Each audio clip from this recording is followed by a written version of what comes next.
नमो दुर्वार रागादि वैरिवार निवारिणे रते योगिनाथाय महावीराय तायिने जय जगजीव जोणी वियाणो जगगुरु जगानंदो जगनाहो जगबंधु जय जगप्रिया महो भैवं जय सुवर्णं बभव तिथैराणो अपच्छिमो जय जय गुरुलोगाणो जय महप्पा महावीरो जय धरणेन्द्र नमं सिंह भूमा वै पमुनि शिवियपाय ओम क्लीं ब्रह्मा सिद्धिं करेउ श्रीपास जगनाहो ओम कारं बिंदु संयुक्तं नित्यं ध्यायन्ति योगिनः कामदं मोक्षदं चैव ओंकाराय नमो नमः अज्ञानतिमिरान्धानां ज्ञानाञ्जन शलाकया नेत्रमुन्मीलितं येन तस्मै श्री गुरवे नमः।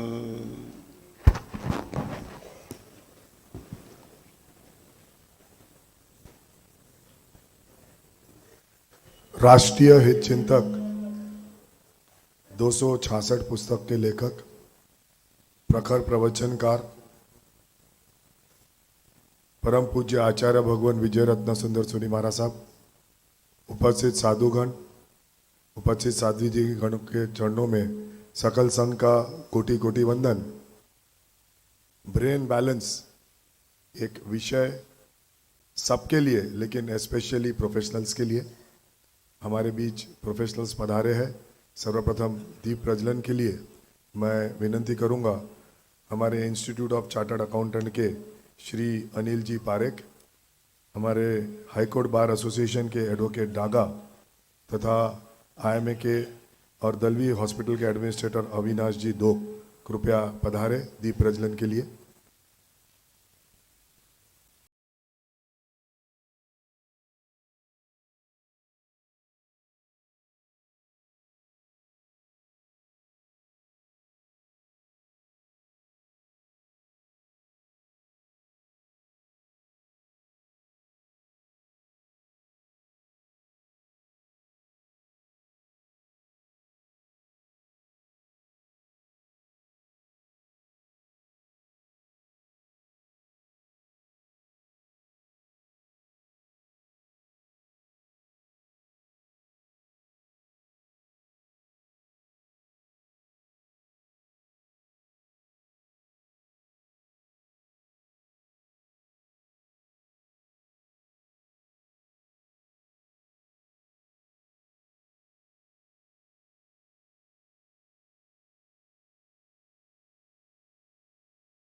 पूजन और एक विशेष प्रवचन पाटीदार समाज में हुई थी और विषय था ऐसो जन्म बार बार गुजराती में।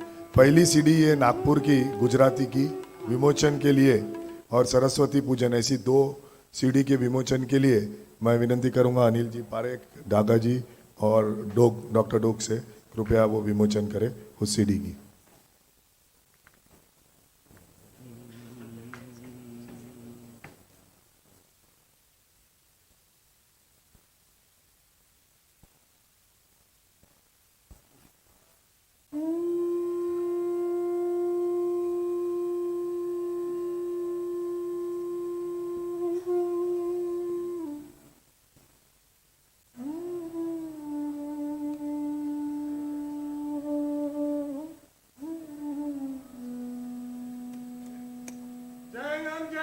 शासनम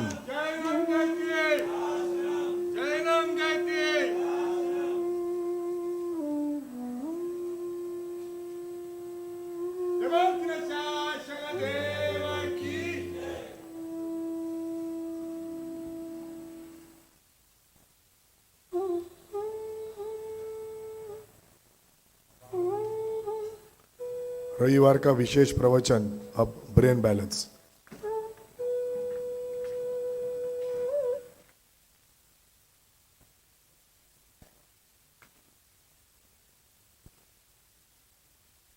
ट्रेन में मुसाफरी कर रहा था आदमी, टीसी टिकट चेक करने के लिए उनके पास आया।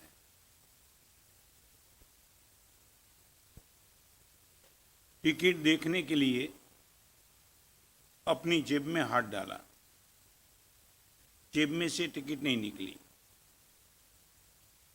बैग में ढूंढा, वहां से भी टिकट नहीं निकली। बिस्तर खोल दिया, उसमें से भी टिकट नहीं निकली।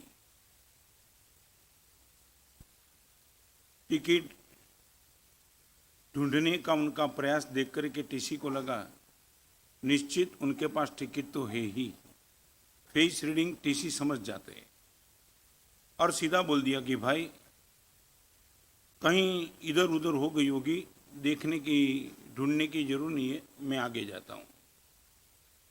कमाल की करुणता तो वहाँ हुई कि वो आदमी ने टीसी को सिर्फ इतना ही कहा कि 10 मिनट के लिए मैं टिकट ढूंढने का जो प्रयास कर रहा हूँ, आप ये मत मानो कि आपको दिखाने के लिए टिकट ढूंढने का प्रयास कर रहा हूँ। तो टीसी अभी हैरान हो गया और उसको लगा कि मैंने टिकट आपसे मांगी और मैं ऐसा समझता हूँ कि आप मुझे टिकट दिखाने के लिए ढूंढ रहे हो और आप बोलते हो कि मुझे दिखाने के लिए नहीं ढूंढ रहे हो, तो फिर किस लिए ढूंढ रहे हो।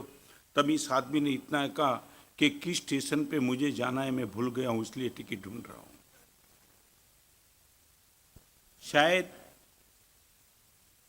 ये आपको भले ही जॉक्स लगे, मगर हमारी मानसिकता जितने हमारे जीवन चला 25 साल, 50 साल, 60 साल थोड़े पास्ट में जाए। कहीं मुझे भी ऐसा लग रहा है कि हम सब कुछ भाग चुके, मगर अभी पता नहीं कि हमें सचमुच कहाँ जाना है। यहाँ बैठने वाले सभी के मन में 3 गोल जीवन में थे ही। आज वो गोल आपका बचाए कि नहीं, बनाए कि नहीं, वो रहे कि नहीं, आप अपने आप को ऑब्जर्व करते रहना। मगर 3 गोल बिना न मुझे चैन पड़ता है, ना आपको चैन पड़ता है, ना दाऊद इब्राहिम को चैन पड़ता है, ना सज्जन को चैन पड़ता है। यूनिवर्सल गोल नंबर 1, मेरे पास पीस होनी ही चाहिए। आप चाहे कितना भी भागो, कितना भी करोड़पति बन जाओ, सत्ता पालो, मगर आप शांति का बलिदान देना नहीं चाहते थे। शायद मैं तो ये कहूं कि आप जिनके पीछे भागे उनके पीछे भी मकसद आपका ये था, सब कुछ मिलने के बाद महाराज साहब शांति महसूस करूं। नंबर 1, आपके जीवन में 1 नंबर का गोल था शांति। नंबर गोल था हैप्पीनेस। अकेली शांति वो नेगेटिव हो सकती है, हैप्पीनेस इज पॉजिटिव। महाराज साहब सिर्फ शांति नहीं चाहता था, प्रसन्नता भी चाहता था, जीवन बिल्कुल उत्साह से हरा भरा, ये भी तो मैं चाहता था। और एक तीसरे नंबर में मैं चाहता था मेरा लव, मेरा प्रेम कहीं टूट न जाए। मेरे परिवार के प्रति, मेरे माता पिता के प्रति, जगत के प्रति, समाज के प्रति महाराज साहब मेरा दिल हमेशा धड़कता रहे। आज इस सभा में बैठने वालों को पूछना चाहता हूं, ये 3 गोल लेकर के हम चल रहे थे। 50-60 साल के बाद आप जो भी गए, जहां भी गए, जो भी सफलता आपने प्राप्त कर ली, आपकी उपाधि भी जो आपको मिली, आप यदि सचमुच अंदर झांक करके बता सकते कि महाराज साहब शांति के गोल को लेकर मैं चला था, निश्चित तौर से महाराज साहब शांति मेरे पास है ही। संपत्ति है या नहीं पता नहीं, सफलता है या पता नहीं, सत्ता है या पता नहीं, मगर महाराज साहब जो शांति को लेके भाग रहा था 100% मेरे पास शांति है। प्रेम निश्चित तौर से महाराज साहब बढ़ते जा रहा है और प्रसन्नता की महाराज साहब मेरी मोनोपोली है। यदि आप भी बोल सकते हो तो ये कहने के बाद मैं आपको प्रवचन में थोड़ा आगे ले जाना चाहता हूं। इस सभा में किसी को खुश रखने के लिए बोलना नहीं है, यहां हाथ रख के हमें पूछना है शांति है मेरे पास।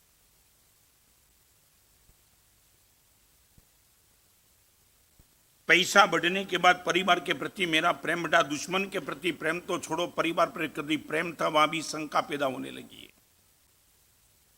यदि आपको लगता है कि हम कहीं चूक गए, ये आदमी ने सिर्फ इतना ही कहा था कि मुझे कहाँ जाना है वो टिकट ढूंढ रहा हूं, तो आज मैं वो आपको वो टिकट हाथ में देना चाहता हूं। आपका ये स्टेशन था, शांति का स्टेशन था, प्रसन्नता का स्टेशन था और प्रेम का स्टेशन था। और इस स्टेशन पे जाने में मुझे और आपको किसने रोका है, वो 5 बात आज आपके सामने करना चाहता हूँ। वो बात शुरू करूँ इनके पहले आपको पूछना चाहता हूँ, सच बोलो, आपको लगता है कि 3 चीज आपके पास उपलब्ध है क्या?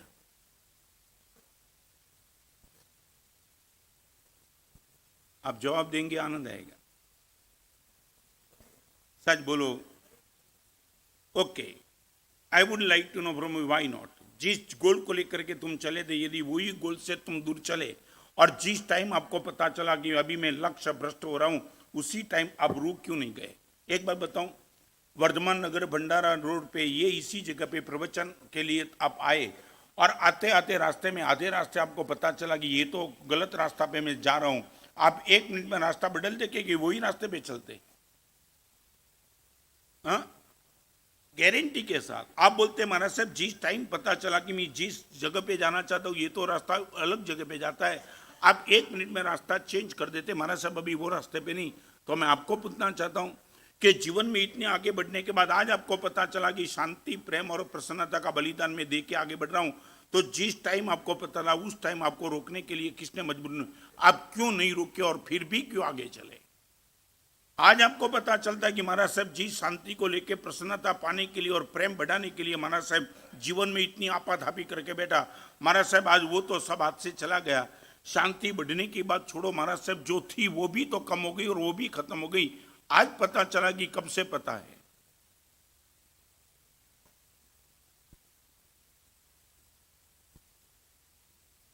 जानना चाहता हूं, आज ही पता चला कि कब से पता है।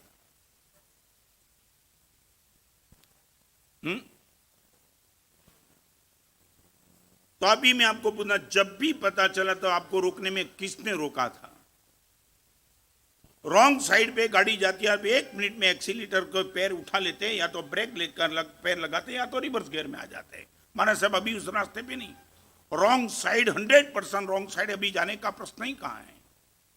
तो मैं आपको पूछना चाहता हूं, ये जानने के बाद भी आपको रोकने में किसने फोर्स किसने किया? आप रोक नहीं पाएंगे। क्यों? इस रास्ते पे चलने में जैसे आप स्वतंत्र थे, इसलिए रुकना तो भी आपके बस की बात थी। मैं आपको इतना ही पूछना चाहता हूं, यदि आपका ये अनुभव है, आप रुकने के लिए तैयार क्यों नहीं और फिर भी क्यों रास्ते पे आगे चले? क्या है? अहंकार? ये नहीं, यही है। आपने आपकी जो छवि बना दी है ना, वो छवि अभी लॉस हो जाए, डाउन हो जाए, आप चाहते ही नहीं। और मैं कई जगह बोलता हूं प्रवचन में, आज भी वही बात बताता हूं, फिर आगे चलता हूं। आपकी मानसिकता क्या है मालूम है? आप जिस बूट को पहन के चलते हो वो बूट आपको चुभ रहा है, मगर लोग बोलता है तू अमिताभ बच्चन जैसा लगता है, इसलिए तुम पहन के घूमते हो। गैंग्रीन हो जाएगा, समझे नहीं आप? जिस दिन आप बूट निकालेंगे तब पता चला कि ये चुभने के बाद इतना घाव लग गया, अभी डॉक्टर बोलता है कि गैंग्रीन हो गया, पैर कटवाना पड़ेगा।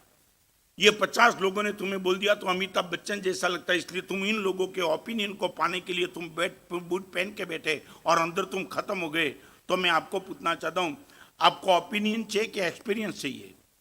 आपके जीवन का सबसे बड़ा केंद्र स्थान क्या, ओपिनियन की experience? What is your experience, what about your opinion? सारी दुनिया आपको जो ओपिनियन दे रहे वो महत्वपूर्ण बात है कि आपका एक्सपीरियंस महत्वपूर्ण बात है? महाराज साहब शांति गई, प्रसन्नता गई, प्रेम गया, धीरे धीरे खत्म हो गया, यह आपका एक्सपीरियंस। और लोग बोलते तेरे जैसा नागपुर में कोई सफल आदमी नहीं, यह ओपिनियन। आप किसको प्रायोरिटी दे रहे हो, ओपिनियन की एक्सपीरियंस को?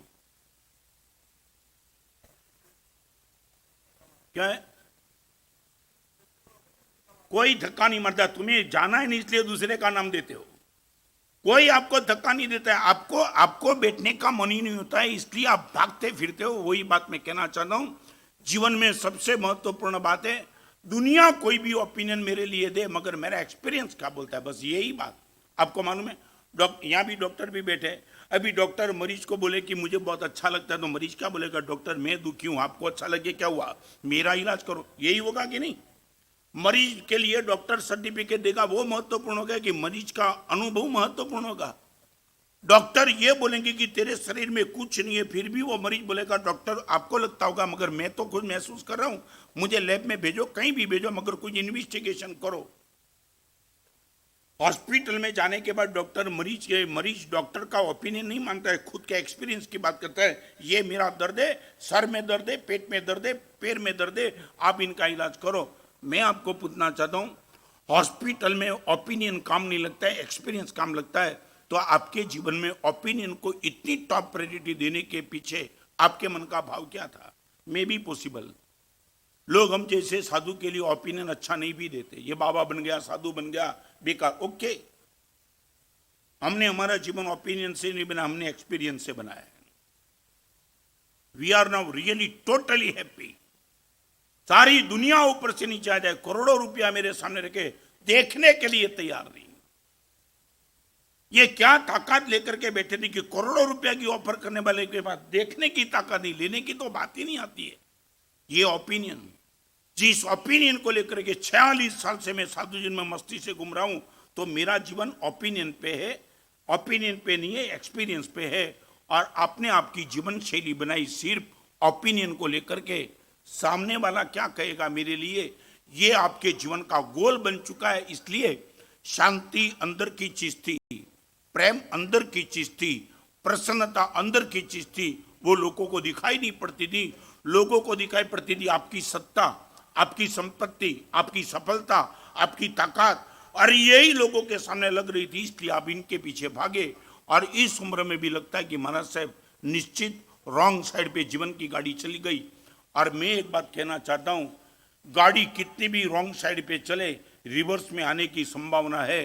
अपने जीवन की गाड़ी रॉन्ग साइड पे गई, जो समय गया सो गया, आप रिवर्स में भी कभी नहीं आ पाएंगे। ये क्यों हुआ मालूम नहीं मुझे कि इस प्रवचन के बाद भी आप परिवर्तन करेंगे, ये नहीं कहता हूं, मगर बस सिर्फ सोचना। मैं ज्यादा उम्मीद आपसे नहीं रखता हूं, इतना ही कहता हूं कि एक बार मन के कंप्यूटर में ये प्रवचन का प्रोग्राम थोड़ा फीड कर देना कि ये भी तो कोई बात थी। आज 5 बात आपके सामने करना चाहता हूं। नंबर 1, मोर मैकेनिज्म।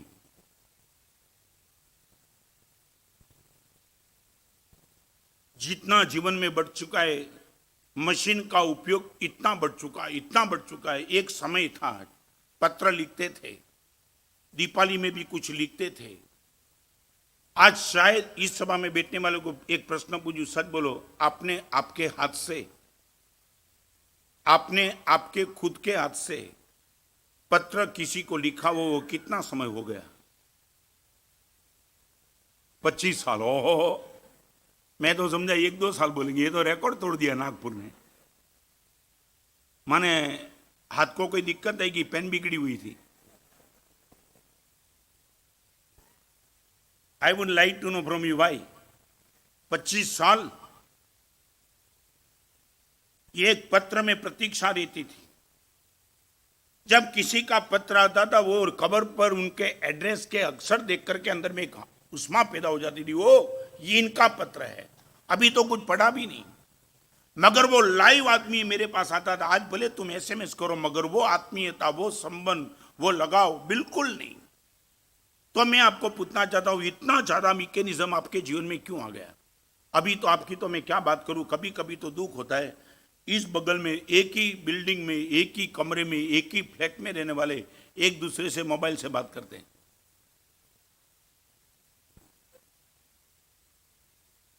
नहीं, मैं जानना चाहता हूं क्यों ये आपने क्यों बनाई है व्यवस्था?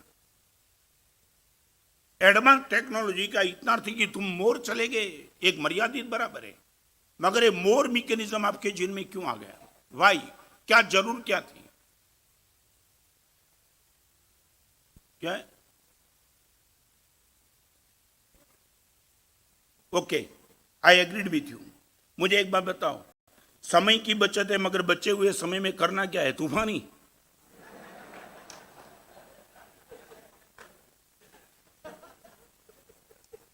समय बचा के तुमने किया क्या? तूफानी किया, बाकी कुछ नहीं किया। आप बोलो महाराज साहब, समय बचने के बाद मैंने मॉरल की, कल्चर की, स्पिरिचुअल की प्रतिष्ठा बता दी, बोलो, मैं धन्यवाद दूंगा आपको। और एक बात आपको बताना चाहता हूं, समय बचाने का बहुत साधन विज्ञान ने शोध दिया, ढूंढ लिया, मगर समय का सही उपयोग क्या करना, वो दिशा देने की विज्ञान की कोई ताकत नहीं है। साइंस और रिलीजन यहां अलग हो जाते हैं।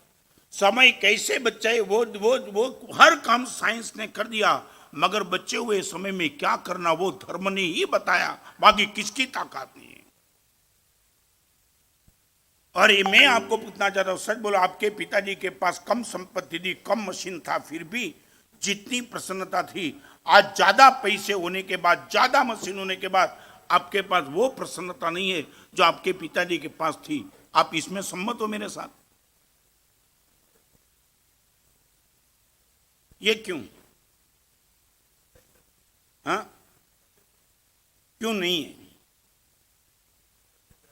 क्यों? मगर मैं ये कहता हूं कम से कम इतना तो करो कि मोर मैकेनिज्म के आगे जो मोर शब्द लिखा है उनको कैंसिल कर दो। महाराज साहब मेरे परिवार के साथ, मेरे मित्र के साथ, महाराज साहब मैं जाऊंगा, इनको मिलूंगा, फेस टू फेस मिलूंगा। आज सच बताऊं, आपकी ऑफिस में काम करने वाले 10, 12, 14, 15, 25 लोग हो गए, शायद आप इनके भी मुंह देखते नहीं, वो जिनकी प्रता आपके वहां नौकरी करता है, मगर वो सब बात में मशीन से चल रही है। उनको मिलने के बाद, इनके परिवार की कुछ पूछने की बात, नथिंग। तेरा बेटा क्या कर रहा है दोस्त? तेरा जन्मदिन कब आता है? मैं भी कुछ सेलिब्रेट तुझे करना चाहता हूं। तुमने कभी पूछा एक नौकर आदमी को कि तेरा जन्मदिन कब? मेरे वहां तू नौकरी करता है, मगर तेरे बेटे का भी मैं दर्शन करना चाहता हूं, कभी तो तेरे बेटे को मेरे पास लेके आ। ये लगाव तुम्हारा खत्म हो गया? छोड़ो यार बात, ये तुम छोड़ो। तुम्हारे पास, तुम्हें सच बताऊं, तुम्हारा हार्ट अटैक नहीं हुआ, मगर ये लगाव के क्षेत्र में 100% यू आर फेल। एक मशीन को छोड़ के तुम्हारे पास कोई बात नहीं बची है। मैंने ऐसे लड़के को देखा, रो रहा है। जिस दिन एक सेठ ने अपने नौकर को पूछा, दोस्त तेरे घर पे मैं आना चाहता हूं, नौकर पागल बन गया, दिवाली आ गई मेरे घर पे। महाराज साहब मैं इंदौर में था, इसलिए एक लड़के ने बोला था, महाराज साहब मेरे वहां बॉस आया मेरा, जैसे भगवान आया, इतना आनंद था, कुछ किया कुछ नहीं, मगर इतनी बात की दोस्त आज तेरे घर पे आना चाहता हूं। ये कभी किया तुमने? लड़के के साथ बैठने का समय नहीं, पत्नी के साथ बैठने का समय नहीं, गुरु भगवान के पास आने का समय नहीं, हर जगह तुमने मशीनरी लेके, तुमने सच बताऊं, चाहे आपका समय बचाओ, चाहे संपत्ति बढ़ी हो, चाहे कितनी भी सफलता बढ़ी हो, मगर शांति, प्रेम और प्रसन्नता का बलिदान आपको ले ही दिया है और आपने दे ही दिया है। और एक प्रश्न का जवाब दो ना, शायद बोलो मोबाइल आने के बाद आपकी मस्ती बढ़ी है, ऐसा आप बोल सकते हो तो मैं गारंटी देता हूं, बोलो।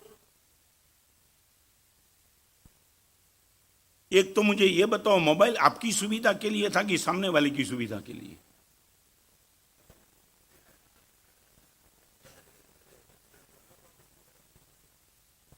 सच नहीं, मुझे बताओ ना, किसके लिए तुमने ये मोबाइल जो लाए वो किसके लिए? सामने वाले के लिए कि तो 1 रुपये में वो आपको कई जगह डिस्टर्ब कर सकता है। आपको डिस्टर्ब करने के 1 रुपया का भी, अभी तो 1 रुपये का चार्ज भी नहीं रहा ना, कितना हुआ? 1 पैसे में, देखो कमाल की बात है। और तुम मुझे बोलते हो महाराज साहब शांति जी, 1 रुपया आपको डिस्टर्ब कर सकता है, चाहे प्रवचन में बैठे हो, चाहे स्मशान में हो, चाहे मंदिर में हो, चाहे कितने भी आपके बेटे के साथ आपकी प्रेम से बात चलती हो, किसी फिजूल आदमी, और आप बेटे के साथ बात करते करते जब आप इनको मोबाइल को टॉप प्रायोरिटी देते हो, बेटे को एक अपराध भाव होता है, मेरे पापा मेरे से बात नहीं करते, और ये मोबाइल, और मोबाइल से तुम बात करो। आपके बेटे के साथ प्रेम की बात चलती थी, जो बेटा आपको जीवन भर संभालने वाला था, आपका ही बेटा आपका प्यार चाहता था, वो मोबाइल ने आपके बेटे को नंबर 2 पे रख के, जिस पर तुमने बात की ने उसने उसको पूछा काम क्या था, वो बोलता है बस जस्ट ऐसे बैठा था तो तुम्हें फोन कर दिया। क्या तुम्हारे बेटे के प्रेम के बलिदान पर इस आदमी तुम्हारा बलिदान ले सकता है? ये आप एडवांस टेक्नोलॉजी की बात करते हो, more mechanism you have must control.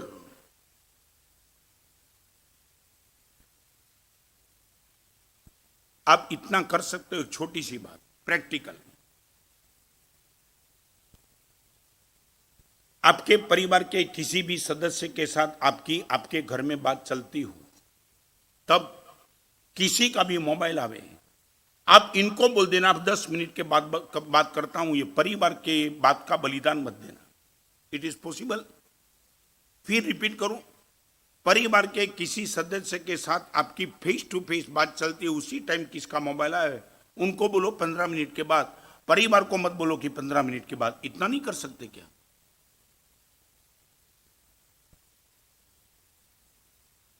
क्या हुआ?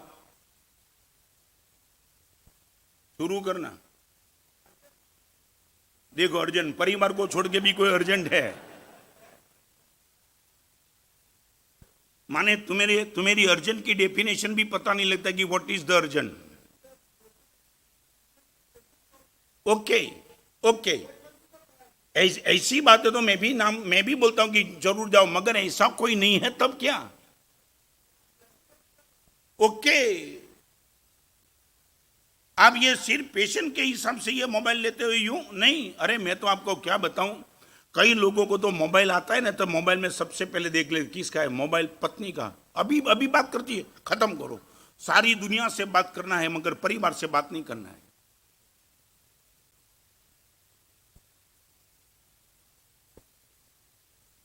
आपको यदि ब्रेन बैलेंस रखना है तो नंबर 1 मोर मैकेनिज्म, वहां कुछ कंट्रोल करो। Mobile, website, internet, Facebook, YouTube, Twitter, blog, माने तुम है, तुम आदमी हो कि नहीं कि सब गया।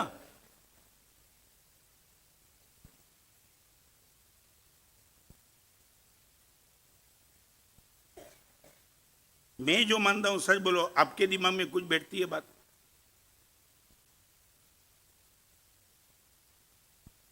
एक आदमी ट्रेन में बैठ गया, टीसी ने टिकट चेक की, टिकट देखी तो उसने बोला, भाई ये तो लोकल ट्रेन की टिकट है और तुम फास्ट ट्रेन में बैठे। वो आदमी गर्म हो गया उस टीसी पे, तो तू ड्राइवर को बोल, मुझे क्या बोलता है।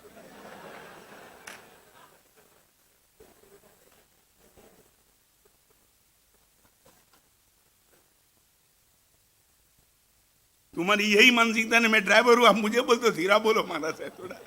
हम तो जिस ट्रेन में बैठे उसी ट्रेन में जाएंगे। नंबर 1 मोर मैकेनिज्म। और एक छोटी सी बात इसमें बता के आगे निकलता हूं। आपने युद्ध के मैदान में सैनिक को देखा होगा, उनको मालूम है या मेरे जीवन की सुरक्षा करना है और सामने वाले मेरे जीवन को खत्म करने के लिए तड़प रहे हैं। बख्तर पहनता है वो, चाहे कोई भी गोली लगे, बख्तर है, कवच, बच जाएगा। मगर कैसा भी सैनिक हो, उनको एक बात का बिल्कुल पक्का पता होता है कि युद्ध के मैदान में जो भी बख्तर या कवच पहन के जाता है, मगर जैसे ही अपने घर में आ जाता है बख्तर छोड़ देता है। यहां कोई मुझे मारने वाला नहीं, सब मेरे हैं, अपने हैं। और इसके लिए वो बख्तर छोड़ करके हल्कापन महसूस कर रहा है। मैं आपको ये कहूं, आप जिस संसार में हो, आपकी जो ड्यूटी है, आपका जो कर्तव्य है, वो संसार में आपके लिए मशीन बहुत उपयोगी होगा। मैं इनका विरोध नहीं करता। युद्ध के मैदान में बिना बख्तर मौत आ सकती है। आप जिस संसार में बैठे हो, आपकी जो जिम्मेदारी, उस जिम्मेदारी में मशीन का यदि बाजार में, बाहर के क्षेत्र में कितना भी उपयोग हो, आप आपकी जानो। मगर कम से कम इतना कर सको कि सैनिक अपने घर में आता है तो बख्तर छोड़ के हल्कापन महसूस करता है। तुम इतना नहीं कर सकते हो कि हम घर पे आएंगे तो परिवार के साथ जब बैठेंगे तब महाराज साहब ये मशीन को थोड़ा एक बाजू रख देंगे।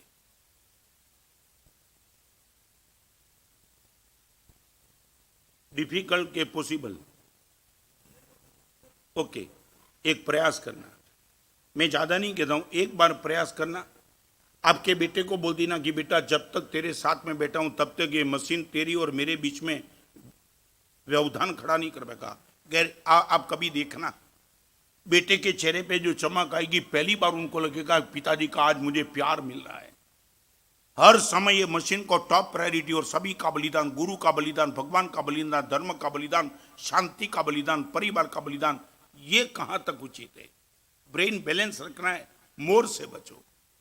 Number 1 more mechanism, number 2 more activities.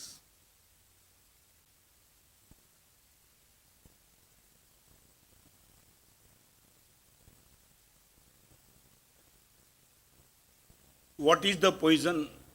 Anything in excess is poison. What is the definition of poison? Anything in excess is poison. आपका ही दूध, आपकी ही शक्कर, मगर दूध में शक्कर डालते डालते बड़ आप कहीं रुक जाते हो। महाराज साहब अभी नहीं, मेरी शक्कर, मेरा दूध, शक्कर दूध को मीठा करती है, मगर महाराज साहब उनकी भी एक लिमिटेशन है। Now not more. आपको मैं पूछना चाहता हूं, मोर एक्टिविटीज को लेकर के एक छोटा सा प्रश्न पूछूं, फिर आगे चलता हूं। यहां बैठने वाले को बाहर जाना पड़ता है, वो तो समझता हूं। आपको जहां बैठे हो वहां बाहर तो जाना ही पड़ता है। आपकी मानसिकता क्या? जितना समय परिवार के बीच ज्यादा रहो वो अच्छा, या जितना समय परिवार से दूर रहो वो अच्छा? आपकी मानसिकता क्या? माने जितना समय महाराज साहब मैं अवॉइड करूं, इतना ज्यादा घर पे रहूं, वो मानसिकता, या जितना समय मिले उतना बाहर को मिलूं, इनको मिलूं? आपकी मानसिकता क्या? बाहर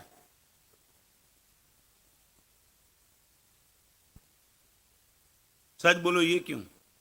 आपका ही खुद का परिवार, इनके साथ ज्यादा समय बाहर तो जाना पड़ता है। मैं बोलता हूं कभी आपको बाहर बिजनेस के लिए 15-15 दिन, 2-2 महीना भी बाहर जाना पड़ता है। इनकी मैं बात नहीं करना चाहता हूं। What is your mentality? जितना घर में कम रहना पड़े, परिवार के साथ कम रहना पड़े वो अच्छा। बाहर घूमते रहो। मैं तो कभी हैरान हो जाता हूं। मैंने बंबई में प्रवचन में कहा था, I meet twice in a day with my family members.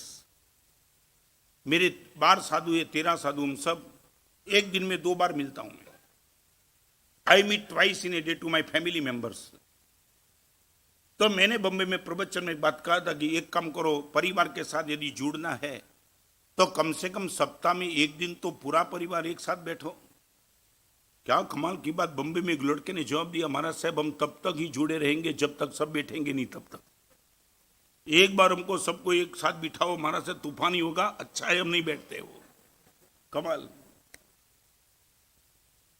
आपको पूछना चाहता हूं, घर में और परिवार के बीच में ज्यादा रहने का मन क्यों नहीं होता है? मुझे जानना है किसके लिए आप नहीं रह पाते हो। इनकी कोई बात नहीं करना चाहता हूं। मैं भी पॉसिबल, आप डॉक्टर, आप कोई भी हो, आपकी जो जिम्मेदारी, वो जिम्मेदारी के हिसाब से आप ज्यादा समय परिवार में नहीं दे पाते हो, वो नहीं पूछना चाहता हूं। आपकी मानसिकता क्या? परिवार और घर में जितना ज्यादा रहने का मिले, महाराज साहब मजा आ जाएगी। बाहर तो मजबूरी से जाना पड़ता है, यहां मर्दानगी से रहता हूं। मानसिकता क्या?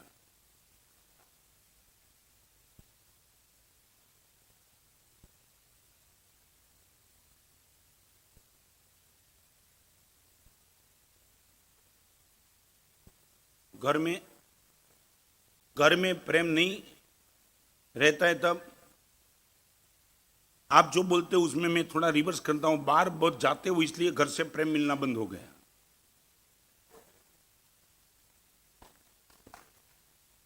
आप समझे नहीं? मैं उल्टा रिवर्स कर देता हूं।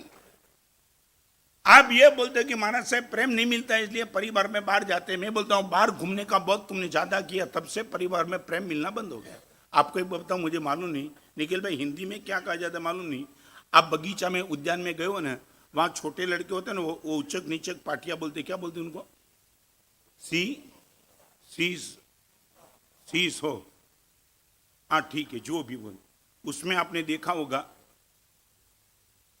मेंटलिटी क्या होती है मालूम है? उसमें आपने देखा होगा, आप यदि ऊपर बैठते हो ना तो ऊपर तब तक बैठ सकते हो, नीचे बैठने वाला नीचे बैठने के लिए तैयार है। आपको बिना पूछे जो खड़ा हो गया तो आपकी हड्डी तोड़ डालेगा वो। समझने में क्या कहना चाहता है?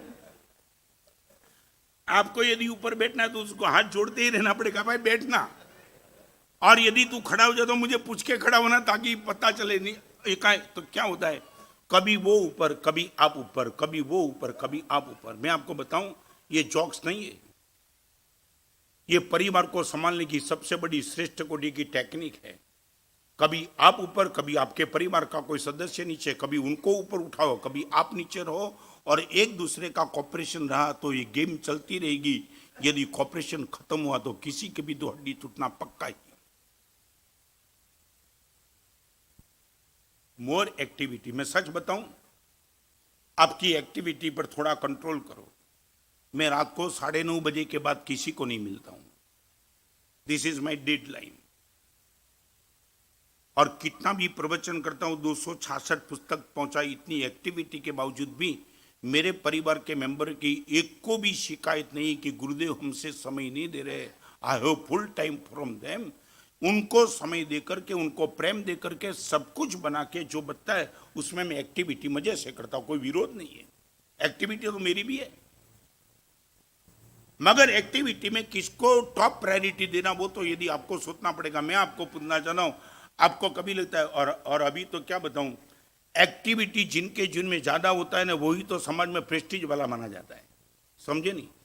माना साहब इस आदमी को देखा 24 घंटे में 22 घंटा काम करता है महाराज साहब, उनको कभी कभी तो बोलने वाला क्या बोलता है, उनको मरने की फुर्सत नहीं है। मैंने होगी, मैं मरने की फुर्सत किसी को नहीं होती है, मरना पड़ता है, फुर्सत कहाँ आती है। ऐसी एक्टिविटी 24 घंटे में 22 घंटे काम, यू एक्टिविटी, मोर एक्टिविटी। आपको पूछना चाहता हूं, मैं शेयर बाजार में बॉम्बे स्टॉक एक्सचेंज में 8 महीने के पहले, करीबन 10 महीने के पहले प्रवचन करने के लिए बॉम्बे स्टॉक एक्सचेंज में गया था। एक समय ऐसा था, स्टॉक एक्सचेंज वाले को पूछा, एक समय ऐसा था शेयर बाजार दोपहर को 2 बजे खुलता था, बहुत मेरी दीक्षा नहीं हुई तब, फिर 12 बजे, फिर 11 बजे, फिर 10 बजे, अभी 9 बजे। और मैंने ये पूछा कि ये तो 2 बजे के बाद 12, 11, 10, 9 बजे शेयर बाजार, माने तुम मलाड से, बोरीवली से, विराट से निकलते हो, 7 बजे तुम निकलते हो, ये क्या तुम लेकर के बैठे। तो मैंने वो शेयर बाजार स्टॉक एक्सचेंज में ये प्रश्न पूछा कि शेयर बाजार का समय 9 बजे का हुआ, क्यों तुमने किया। और एक आदमी ने जवाब दिया, हमारा साहब हांगकांग में बदल गया सब। मैं बोला तुम तो कमाल की बात कर दो, अमेरिका में कोई सूट पहन के घूमता है, इसलिए तुम मई महीने की, जून की गर्मी में सूट पहनेंगे क्या। अमेरिका में जो हुआ वो इंडिया में करने की जरूरत क्या है। मैं आपको पूछना चाहता हूं, 9 बजे वो शेयर बाजार में जाने वाला, वो खुद को कैसे संभालेगा, परिवार को कैसे संभालेगा। मैं आपको पूछना चाहता हूं, इतनी एक्टिविटी। इस सभा में बैठने वाले को पूछना चाहता हूं, सच बोलो, आप घर से बाहर निकलने का और घर में आने का बीच में आपका समय कितना ज्यादा है। आप मुझे ये कह सकते हो कि महाराज साहब कोई महत्वपूर्ण काम हो तो बात छोड़ो, बाकी 10 बजे के पहले, 9 बजे के पहले मैं निश्चित तौर से घर छोड़ता नहीं हूं, और रात को 7 बजे, 8 बजे, 9 बजे 100% घर में आ जाता हूं। कोई लिमिटेशन बाहर घूमने का। You are available 24 hours for everyone.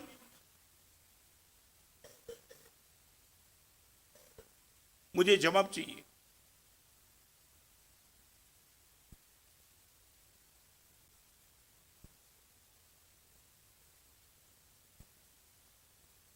कितने बजे घर से बाहर निकलना और कितने बजे तक घर के अंदर आ जाना। महत्वपूर्ण काम है तो सब जगह मैं उनको अपवाद लगाता हूं, मगर एवरेज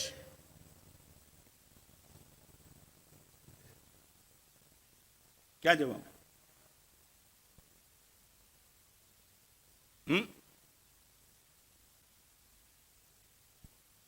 क्या आप इतना पक्का कर देना। मैं ये नहीं कहता कि आप यही करो, मगर कुछ कुछ ठोस निर्णय करके जाना। और यही जो बात निकली ने, मोर एक्टिविटी की बात निकली, इसमें और 4 चीज बताना चाहता हूं बहुत गंभीरता से। What is your personal life.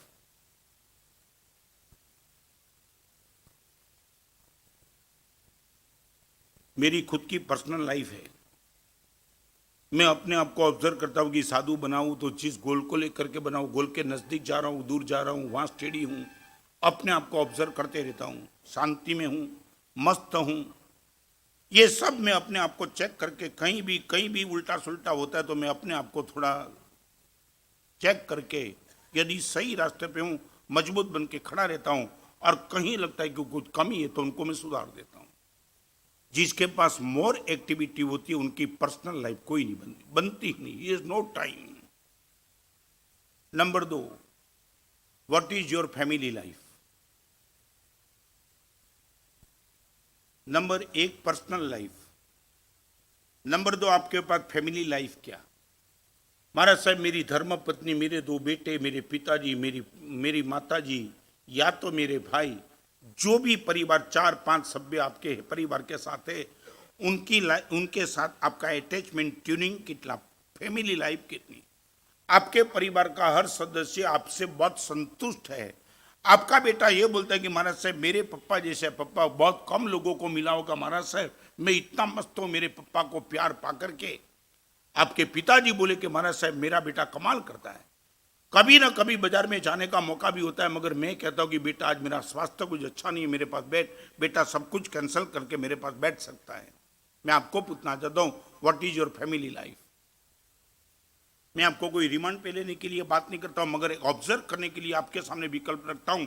यदि आपकी पर्सनल लाइफ ही नहीं और फैमिली लाइफ नहीं, तो फिर ये सब किसके लिए?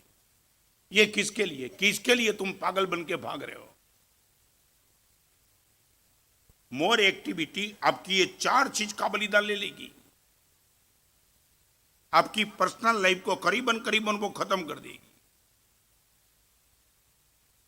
आपकी फैमिली लाइफ को बहुत डिस्टर्ब कर देगी। डाइवर्स होते रहे, माँ बाप जमते नहीं, ओल्ड एज आश्रम में जाने लगे।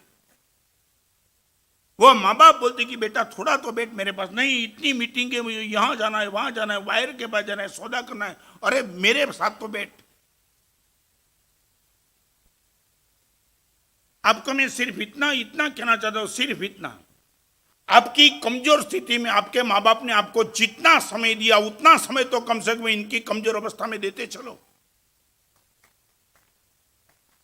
जब आपके पैर नहीं चलते थे, आपके हाथ नहीं चलते थे, आप कुछ खा नहीं सकते थे, तब आपके पिताजी और माँ ने जो समय दिया है, कमजोर थे आप। माँ रोटी बनाते बनाते भागती थी, बेटा कहां गया? तो आपकी कमजोर अवस्था में आपके माँ बाप ने आपको जितना समय दिया उतनी उनकी कमजोर अवस्था में इतना समय तो दो, 2 साल 3 साल या 5 साल। जब तक आप अपने पैर पे नहीं चल पाए तब तक माँ बाप ने 5 साल तक आपको 100% संभाला है, तो इनकी कमजोर अवस्था में कम से कम 5 साल तो दे दो। हम बुढ़े नहीं होंगे क्या? We have no family life. We are happy due to personal life and family life.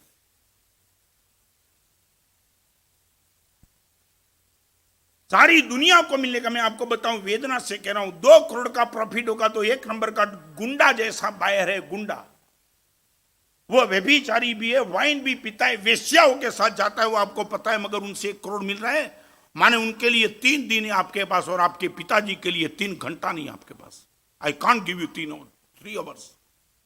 अरे 1 नंबर का डाकू है, इनके साथ बैठने के लिए तुझे 3 दिन मिल सकता है, मेरे पास 3 घंटा नहीं। जिसने जन्म दिया तुझे संभाल लिया, I have no time.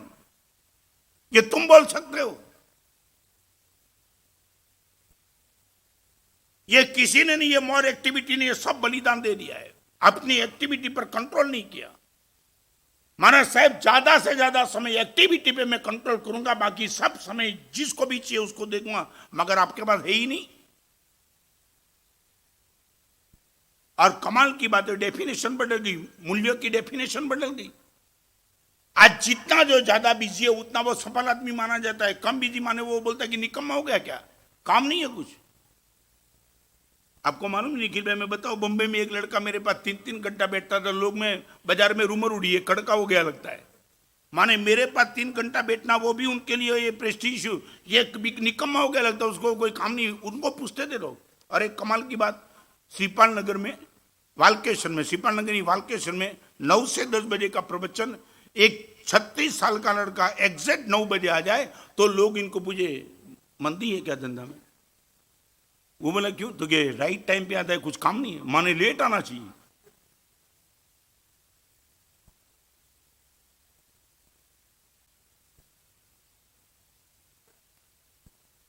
What is your personal life and what is your family life? और number 3, what is your social life?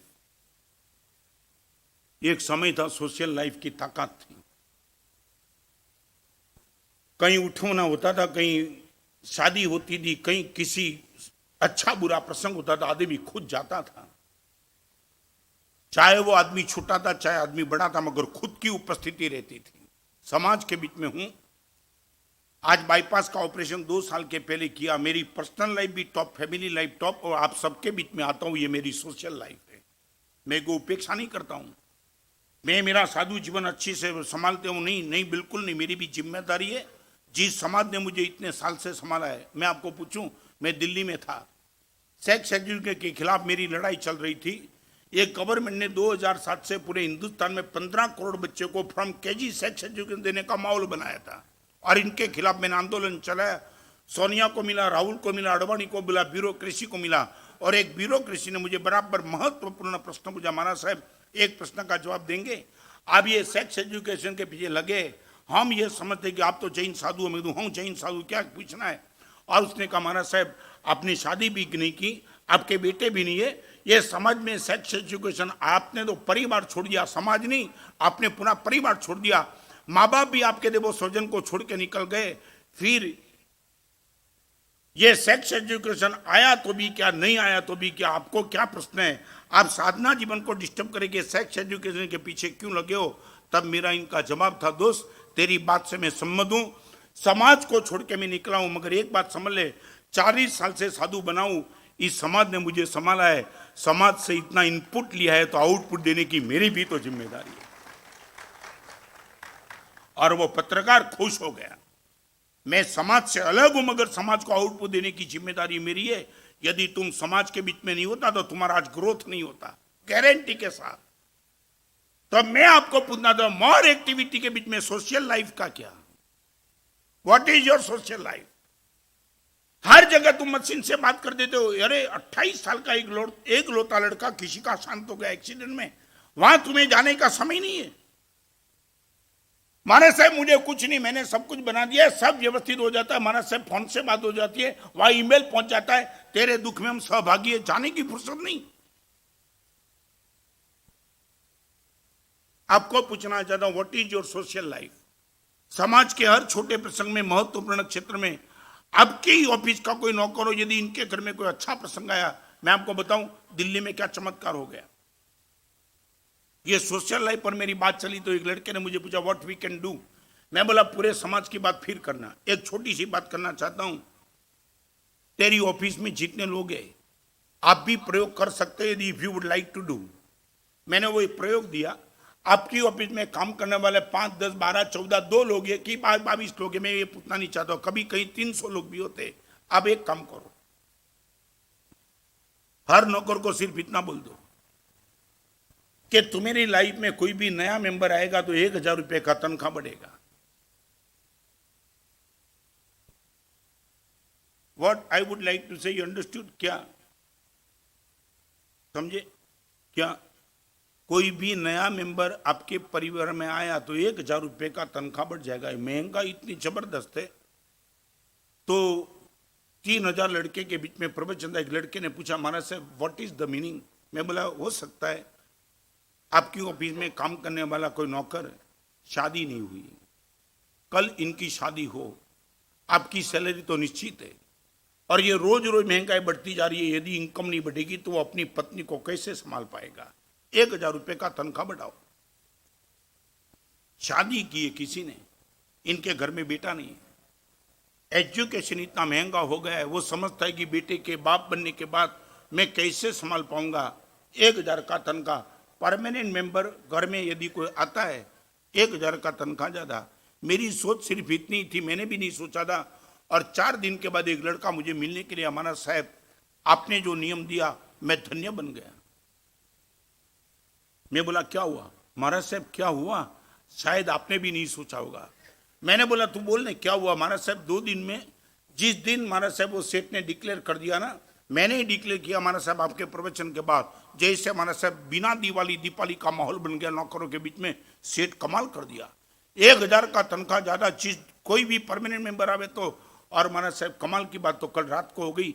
शाम को ऑफिस बंद करते वक्त एक लड़का मेरे पास आया और सिर्फ इतना ही पूछा, सेठ एक बात आपको पूछूं?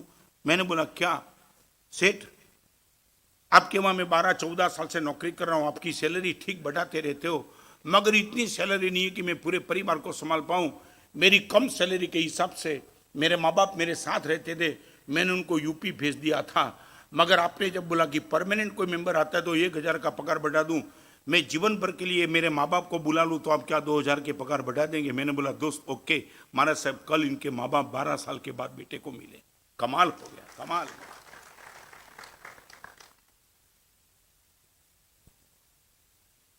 Number 1 what is personal life, number 2 what is family life, number 3 social life, और नंबर 4 स्पिरिचुअल लाइफ।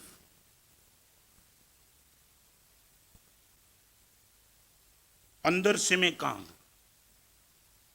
मेरी उदारता, मेरी पवित्रता, मेरी नैतिकता, ये स्पिरिचुअल,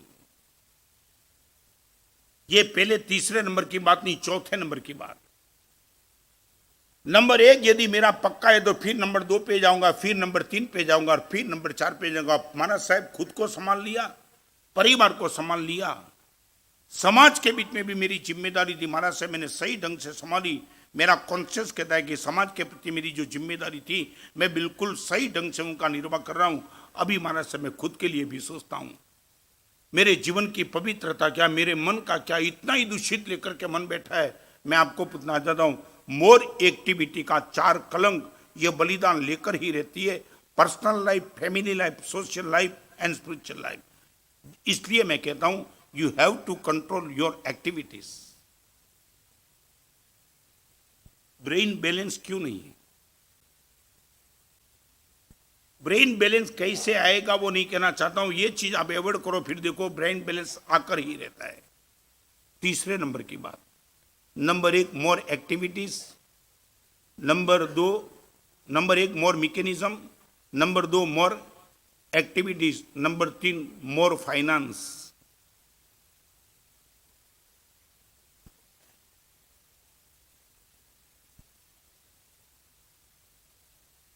अभी मुझे इस सब्जेक्ट को थोड़ा डिटेल में ले जाना है, मगर मैं आपको पहले पूछूं,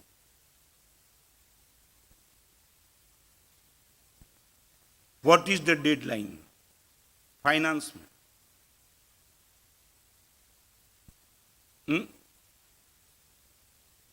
कहां क्या सच बोलो, रिक्वायरमेंट पूरी हो जाए कि डिजायर पूरी हो जाए? तो रिक्वायरमेंट तो कब की आपकी पूरी हो गई है। 2 रोटी चाहिए, 4 कपड़े चाहिए और बेचने के लिए 2 फुट जमीन चाहिए, दैट्स ऑल। ये नहीं है तो मैं व्यवस्था कर सकता हूं आपकी।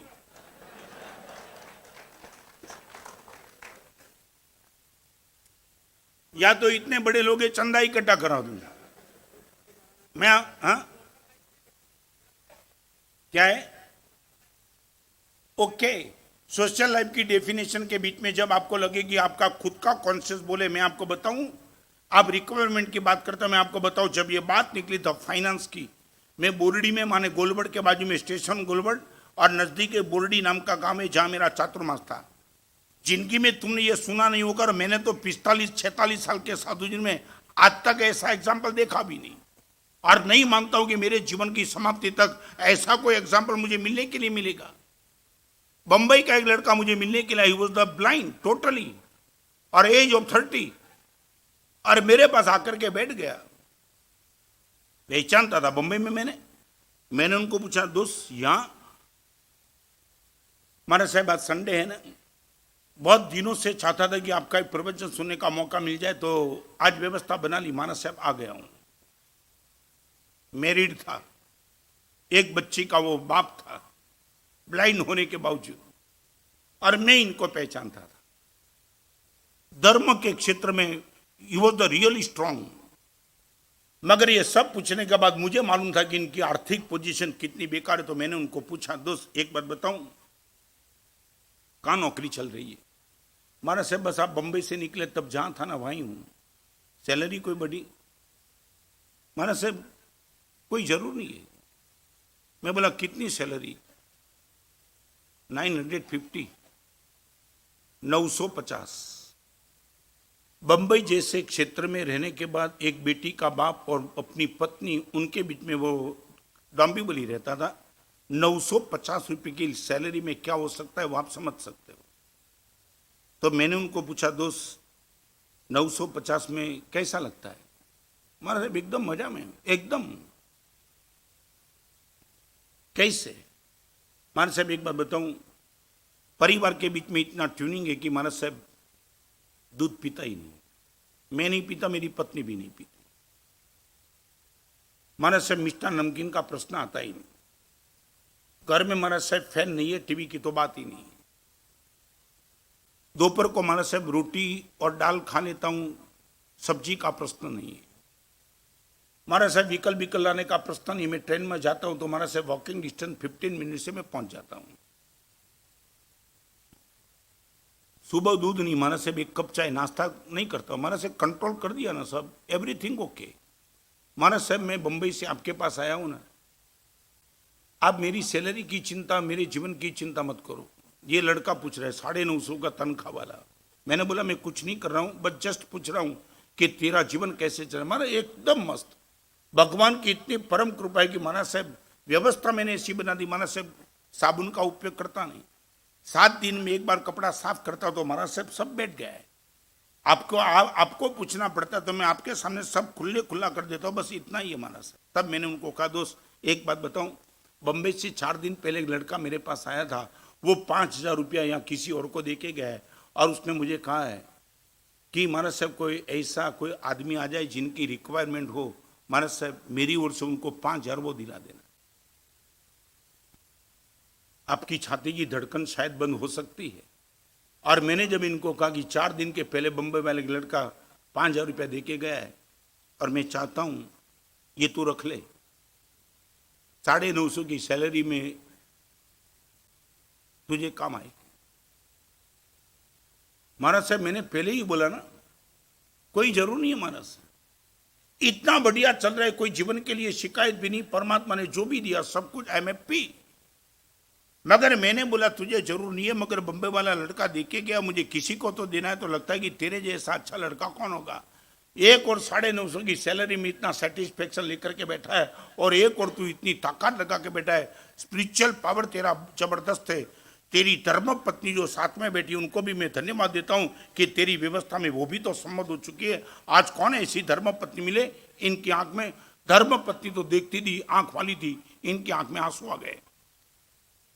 तो मैंने कहा कि दोस्त एक बात, तू मेरी बात को तू ना बोलता है, मगर मैं चाहता हूं कि तुझे 5,000 में दिला दूं। और जैसे ही मैंने कहा तो उसने मेरा हाथ पकड़ लिया, नजदीक बैठा था समझ गया, और 1 मिनट में हाथ पकड़ के बोला महाराज साहब एक बात बताऊं, आपके पास आशीर्वाद देने के लिए बंबई से आया हूं, महाराज साहब पैसा लेने के लिए नहीं आया हूं। मैं बोला समझ गया। मैं बोला मैंने आज तेरा डिवोल्यूशन किया भी नहीं, मैं निश्चित तौर से मानता हूं कि आशीर्वाद लेने के लिए आया, पैसा लेने के लिए, मगर मेरे मन में भाव है इतना तो अच्छा लड़का बंबई जैसे में रहने के बाद। तब उसने जो बताया मैं हैरान था। उसने मेरा हाथ पकड़ के कहा महाराज साहब एक बात आपको मैं पूछना चाहता हूं, आप मुझे जवाब देंगे।